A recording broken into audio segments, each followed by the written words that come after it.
السلام عليكم ورحمة الله وبركاته. ازيكم حبايبي؟ عاملين ايه؟ يا رب تكونوا بخير. اللهم صل وسلم على سيدنا محمد وعلى آله وصحبه وسلم أجمعين. بصوا يا جماعة، أنا بقى خنتكم وشربت فنجان قهوة. عايزة أقول لكم يا جماعة إن عمتي ميتة بقالها 17 سنة في الحدود دي. الله يرحمها ويحسن إليها ويجعل مثواها الجنة. كافل اليتيم يا جماعة، عمتي دي كفيلة اليتيم، ربنا يرحمها ويحسن إليها. كفلتني أنا وأختي 2 يتامى، هي اللي ربتنا وكبرتنا وجوزتنا. يا رب يرحمها ويجعل قبرها روضة من رياض الجنة. بصوا الناس بتوع زمان دول كانوا طيبين جدا جدا جدا جدا. بصوا الفنجان بتاع القهوة بتاعهم. بصوا اما جيت اتجوز قالت لي خدي خلي فناجيل القهوة دي عندك في النيش عشان لما اموت تفتكريني. قلت لها عمته بلاش الكلام اللي انت بتقوليه ده. قالت لي زي ما بقولك كده، خدي شيليهم وحافظي عليهم. عمتي ميتة بقالها 17 سنة وانا متجوزة بقالي 19 سنة محافظة على الفناجيل دي. بصوا زي ما هي اهي. بصوا فنجان القهوة بالظبط يا جماعة. بصوا بسم الله الرحمن الرحيم. الله، في 3 شفطات. يعني الناس بتوع زمان دول، عمتي ميتة وهي عندها حاجة و60 سنة، حاجة و60 سنة. بصوا فنجان القهوة فيه 3 شفطات، يعني عشان يصحصحوا ويفوقوا كده كانوا بيشربوا 3 شفطات قهوة. احنا دلوقتي بنشرب براميل قهوة وبرضه بننام ما بنصحصحش. يعني احنا دلوقتي برضه بنشرب القهوة وما بنصحصحش. ربنا يرحمها ويحسن إليها يا رب. بصوا انا عملت لنفسي بقى ايه، قلت استعيد الذكريات وافتح النيش بتاعي واطلع حاجه من ريحه عمتي كده واقعد كده مع نفسي شويه، وافتح الكاميرا وانا بصور واقعد معاكم بقى شويه نتكلم كلمتين حلوين كده. وعملت صينيه كيكه. بصوا الكيكه ارتفاعها عامل ازاي، بس انا مقطعاها قطع عشان عيالي ما يهدروهاش. بسم الله، اتفضلوا معايا. وعاملاها بالزبيب كمان، بالزبيب، وعاملاها بالسمسم عشان تدي قيمة غذائية للأطفال الصغيرين. بصوا عاملة ازاي، ما شاء الله حلوة. ب3 بيضات، ب3 بيضات وكوباية لبن وكوباية زيت وكوباية سكر. يعني معيار اللبن قد معيار الزيت قد معيار السكر. خلاص. وزودي دقيق بقى زي ما تبقى معاكي كده حلوة. زودي دقيق زي ما تبقى معاكي حلوه. عايزاها هشه جدا خليها سايله، عايزاها ماسكه نقصها وتقيله خليها تقيله في القوام. كيس كيك شيف، كيسين فانيليا. بس هنا انا بصراحه عاملاها بزيت التموين، فعشان اضيع ريحه زيت التموين كان عندي برطمان قشر برتقان في الفريزر. والله العظيم يا جماعه طلعت وضربته مع الحاجه في الخلاط. عايزه اقول لكم ان الكيكه طعمها وريحتها برتقان وضيعت لي ريحه زيت التموين اللي عندي خالص. اهو بصوا ما شاء الله جميله. اتفضلوا بقى كلوا معايا بالهنا والشفا على قلوبكم. بصوا بقى نحط المج ده هنا اهو. مج ايه، نحط الفنجان اللي هو ايه ال3 شفطات. بصوا 3 شفطات بالعدد، حاجه كده انتيكه، حاجه انتيكه. بصوا المنظر ما شاء الله حلو قوي. كانت زمان عمتي تقيس الصيني بخفته، تقول لي كل ما الصيني خف كل لما بقى جودته احلى. والله كلمتها حق. بصوا ده صيني جوازها يا جماعه، ده صيني جوازها. عطتني المجين دول، الفنجانين دول، وعطتني واحد كبير تاني للشاي. المره الجايه هنعمله معاكم مج شاي فيه، هعمل لكم مج شاي فيه. خلاص يلا نسمي بسم الله كده اهو. المهم انتوا عاملين ايه؟ وحشتوني جدا جدا جدا جدا. احنا دلوقتي يا جماعه في موسم شغل. احنا دلوقتي في موسم شغل. موسم شغل ايه؟ العرايس بقى. العرايس بتبتدي تتجهز وتتجوز دلوقتي في الايام دي، لان بعد الثانويه العامه في بنات بتتجوز بعد الثانويه العامه، في بنات بتتجوز بعد الدبلومات. خلاص. فهنشوف الاوردرات اللي معانا النهارده. نبدا بسم الله. بصوا يا جماعه، شايفين الاوردر القمر ده؟ شايفين الاوردر القمر ده؟ ده رايح لعروستنا في السنبلاوين. بصوا هي اللي طالبه الاوردر القمر دي. طب القماشه ايه يا ايمان؟ يا مدام ايمان القماشه دي تركي يا جماعه، القماشه دي تركي. هقفل معاكم الاوردر. ادي كيس مخده، كيس مخده و2 خداديه. بصوا الخداديات عامله ازاي، شايفين اهو. كانت في واحده صاحبتنا دخلت لي وقالت لي ايه، انت بتورينا ازاي كيس الخداديه بيتعمل؟ طب ما احنا عارفين كيس الخداديه بيتكوى ازاي يا حبيبتي. انا مش بوريكي كيس الخداديه بيتكوى ازاي. في واحده اولا طلبت مني ازاي اكون ملايه، ثانيا انا كنت بوريكم حاجه مهمه جدا، ان انتوا بتقفلوا الشغل خلاص، وانتوا بتقفلوا الشغل طبعا انتوا معلمين، وانتوا بتقفلوا الشغل الحتت اللي بتبقى اللي انتوا فاكرينها ان هي مستخبيه وهي ما بتبقاش مستخبيه. يعني ما تقوليش ده كورنيش على كورنيش اللي تحت متداري اطلصق فيه، لا، ده اللي تحت مهم جدا. بصوا حجم خياطه الكورنيش قد ايه.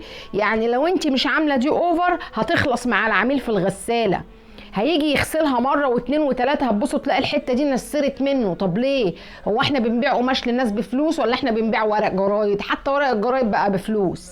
خلاص، لما تيجي تقفلي الداخلي قفليه بالاوفر، لان ممكن ناس وهي نايمه على كيس الخداديات ضيوف، الله الطقم ده جميل، يجوا يفتحوا هنا يلاقوه مشرشب ومنسر. لا، لازم تعمليه اوفر قبل ما تقفليه.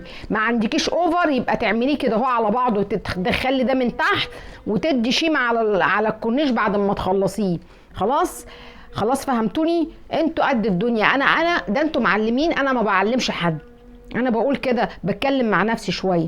خلاص، هتعملوا الكورنيش ده اوفر قبل ما قفلوه خلاص، ويتحط عليه التاني اهو. هنا دي اللي انتوا شايفينها دي حليه، دي قماشه مش كيس الخداديه الاصلي. كيس الخداديه الاصلي تحت منها. انا حبيت اكبر المساحه بتاعت الكورنيش شويه، فروحت حاطه حته قماشه زياده تحت الستان، بدل ما يبقى الستان لازق على دي وخياطه من فوق لتحت ويبقى شكله مش حلو. خلاص، حبيت ان انا اطول المساحه اللي هنا واحط حته قماشه واروح مخيطه عليها الستان.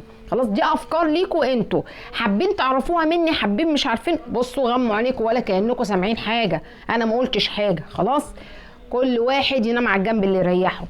هنا لازم تعملوا الفيونكه او البيبيون او اي حاجه بقى ستان تعملوها بالولاعه. ليه؟ عشان الستان ده بعد عمر طويل عند العميل هينسر.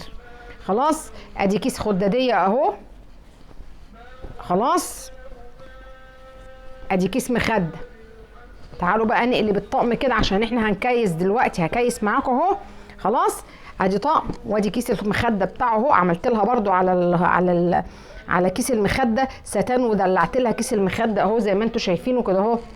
لازم تدلعي شغلك كده وتظبطيه. ادي كيس مخده، ادي كيس خداديه، وادي كيس خداديه تاني. شايفين الشكل العام؟ بيقولوا العين بتاكل قبل البق. شايفين شايفين الطقم عامل ازاي؟ ونكيس بقى وبصوا تلاقوا الشغل بقى يا جماعه، شغل عروسه. هي عايزه الشغل من غير علب، لان هي بتقول لي احنا بنرمي العلب. العلب على فكره موجوده وبتتباع، وانا بطلعها وبطلع جمله، ومطلعه اكياس بطاطين للناس حبايبي برضو ياما. بصوا الطقم، شايفين الطقم؟ اللي اهم من الشغل احنا بتوع الكرانيش. انا اصلي كرانيش. محدش يقول لي يا مدام ايمان انت ما بتعمليش كرانيش ليه؟ اهو غرقتكم في الكرانيش. خلينا دي بتاع عروسه السنبلاوين، عشان عروسه السنبلاوين ليها شغل تاني. بصوا الاوردر ده بتاع استاذتنا الفاضله، طالبه 2 طقمين اطفال، 2 كيس مخده اهو، و2 خداديه. بصوا كيس المخده عامل ازاي، ولاحظوا بقى ان ده لون اسود. معظم الناس اللي بيخيطوا ما بيحبوش يخيطوا الاسود، الاطقم السودا ما بيحبوش يعملوها. بصوا الطقم عامل ازاي من جوه يا جماعه، مسطره بعد ما اتكوى وتظبط وتدلع اهو، مسطره زي ما انتوا شايفين كده. ما شاء الله، مبروك عليهم، مبروك عليهم. ادي 2 كيس مخده، وادي ال2 خداديه. ال2 خداديه حبيت ادلع عليها كيس الخداديه شويه واعمله لها لون اصفر كده، لان هو غامق قوي، فقلت ادخل لها حليه من عندي كده، فدخلت لها اللون الاصفر ده من عندي مع الكورنيش. يا رب ذوقي يعجبها. ادي 2 كيس خداديه برضو اهو، ودي ملايتين اهو. بصوا التقفيل يا جماعه عايزه بقى والله يا جماعه، عارفين اللي بيبقى عامل حاجه ومعجب بيها قوي ونفسه ينام جنبها؟ يعني بصوا التقفيل بتاع الملايه ما شاء الله تبارك الرحمن، حاجه حلوه قوي، حاجه حلوه قوي. تقفيل الملايه مسطره ولا غلطه، بصوا ما شاء الله. هو ده التقفيل اللي من السوق اللي احنا بنتكلم عليه. الناس اللي كانت بتقول لي ده بيعملوا اطقم الملايات بيقفلوها ب50 جنيه، ما انا عارفه ان هم بيقفلوها ب50 جنيه وبيقفلوها ببلاش كمان. احنا ما زلنا يا جماعه في العروض، ماشيين في العروض بتاعتنا اللي هي الطقم التركي ب 460 جنيه زي ما احنا، بدلا من 600 اهو. ده اوردر رايح لاستاذتنا الفاضله،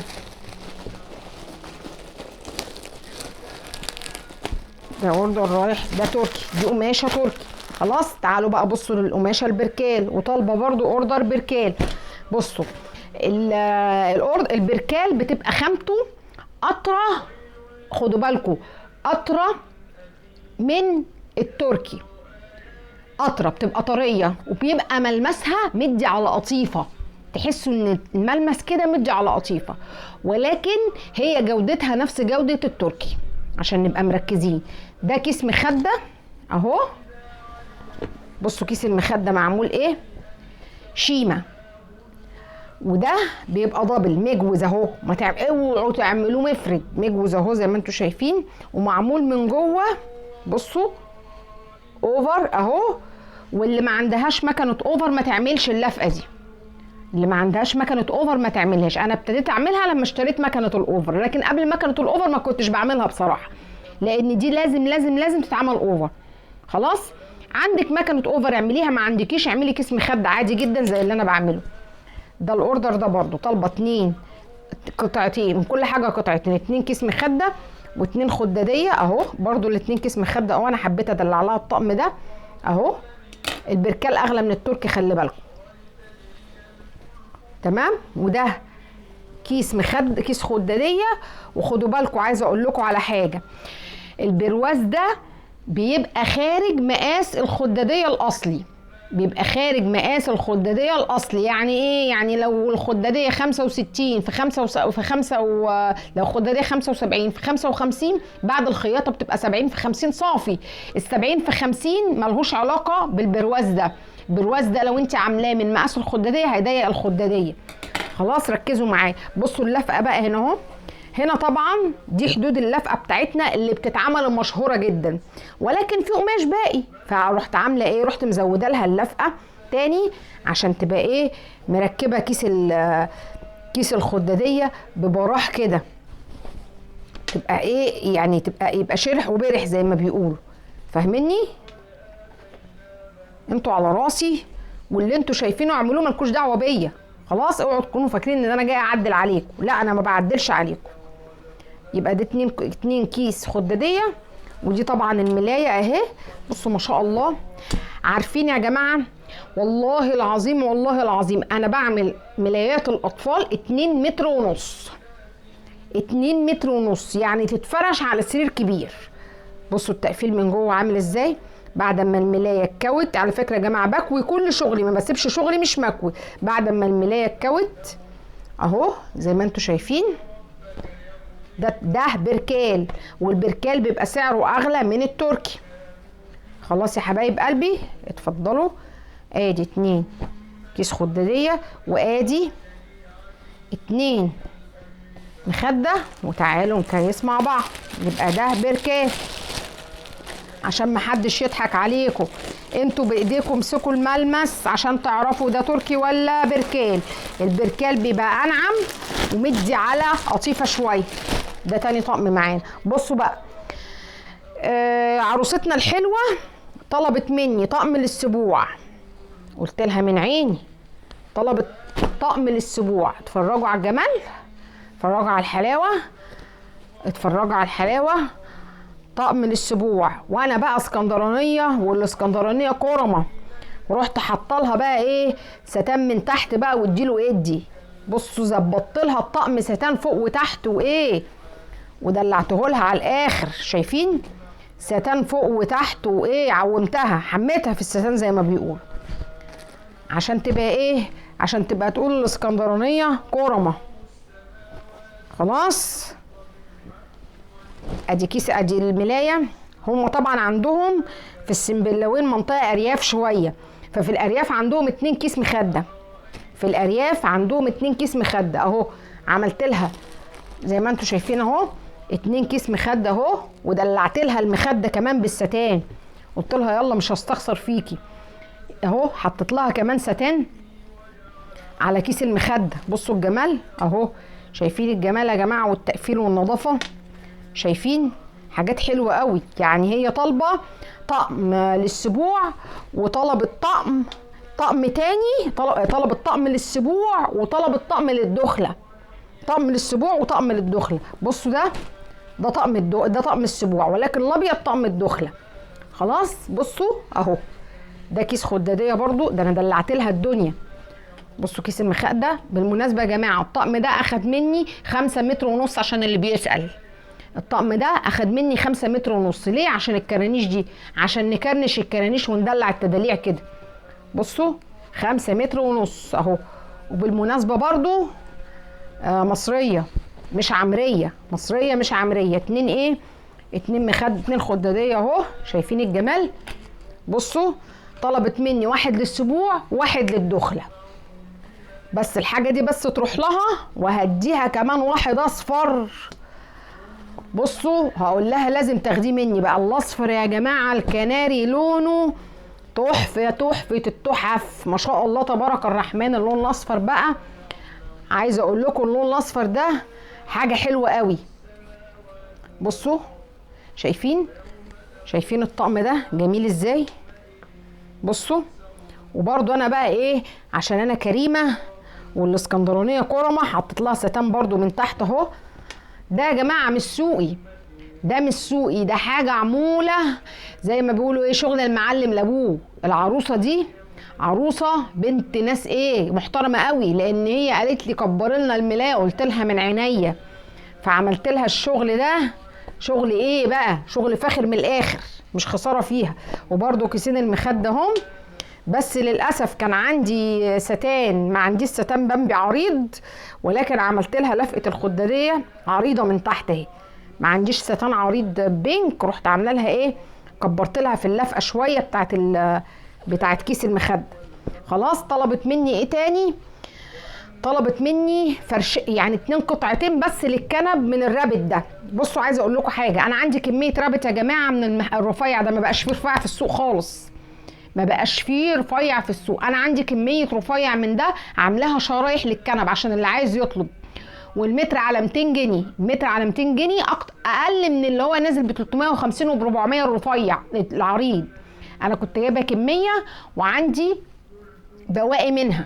خلاص اللي هيتصل بيا ياخد مني طقم، يعني خلاص، يعني انا بفنش فيهم، يعني خلاص بديهم لاصحاب نصيبهم يعني. خلاص هي طلبت مني 2، عندها هي ركنه للليفنج كده، فطلبت مني 2 يا جماعه بس.